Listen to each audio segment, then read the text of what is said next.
দর্শক, থানার কার্যক্রমের সবশেষ খবর জানাতে এই মুহূর্তে সরাসরি যোগ দিচ্ছেন আমাদের দুই সহকর্মী। প্রথমে যাচ্ছি রাজশাহীতে, সেখানে আছেন সহকর্মী মথুর মুর্তজা। মুর্তজা, রাজশাহীতে থানার কার্যক্রম কি পুরোপুরি শুরু হয়েছে?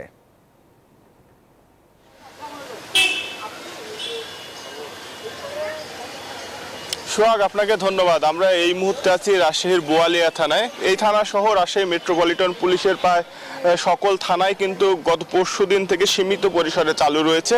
এর পাশাপাশি কিন্তু রাজশাহী জেলা পুলিশের যে সকল থানা রয়েছে সেগুলোও কিন্তু চলমান রয়েছে। ফলে আজকে থেকে কিন্তু স্বাভাবিকভাবে থানার কার্যক্রম চলমান করার কথা রয়েছে। আমরা বোয়ালিয়া থানায় কথা যদি বলি, সেখানে প্রায় 83 জন পুলিশ সদস্য কাজ করেন। এর মধ্যে প্রায় 75 জন গতকাল পর্যন্ত যোগ দিয়েছেন কাজে। বাদবাকি যারা রয়েছেন তারা হয়তো আজকে যোগ দেবেন এবং আজকে থেকে একদম স্বাভাবিক কার্যক্রম চালুর কথা রয়েছে থানায়। আমরা এই থানার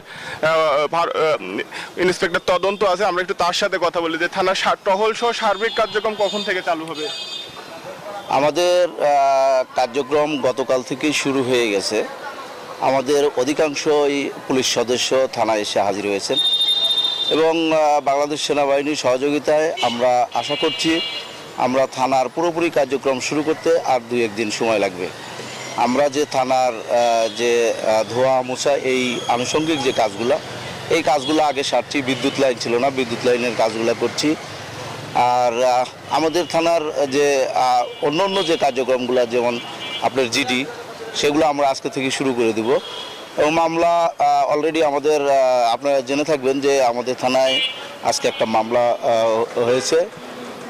আমরা মোটামুটি বলতে পারি যে আমাদের থানার কার্যক্রম আমরা শুরু করে দিয়েছি। ধন্যবাদ আপনাকে। উনি বলছিলেন যে থানার কার্যক্রম ইতিমধ্যে শুরু হয়েছে এবং সময়ের সাথে সাথে স্বাভাবিক হয়ে যাবে। এই ছিল রাজশাহী থেকে সর্বশেষ। বরিশাল থেকে আরো খবর জানাচ্ছেন সহকর্মী মিরন। আমরা হচ্ছে মিরনের কাছে। 100 গ্রাম রাঁধুনি হলুদ বা মরিচের গুঁড়ার সাথে 2টি এবং 200 গ্রামের সাথে 4টি রাঁধুনি স্বাদ মিশালি ফ্রি।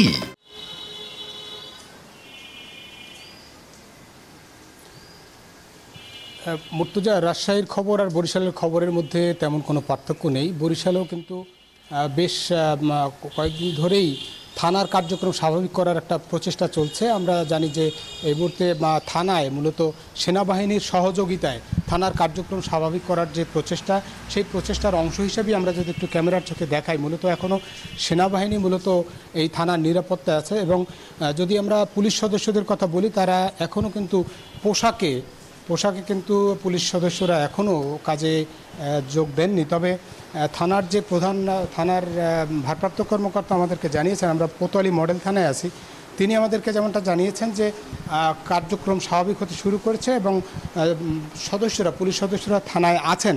তবে তাদের যে নিরাপত্তা এবং তাদের যে আস্থার শঙ্কা যে সৃষ্টি হয়েছে, সেই আস্থার শঙ্কার কারণে কিন্তু অনেকেই এখন পর্যন্ত ইউনিফর্ম পরে কিন্তু বের হচ্ছেন না।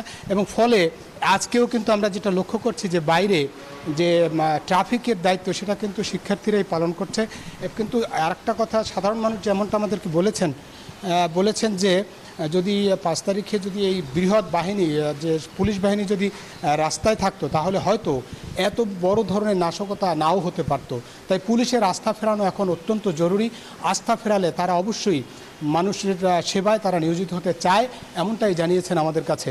এই ছিল বরিশাল কোতোয়ালি মডেল থানা থেকে আমার কাছে সর্বশেষ। ফিরছি স্টুডিওতে। আসিফ।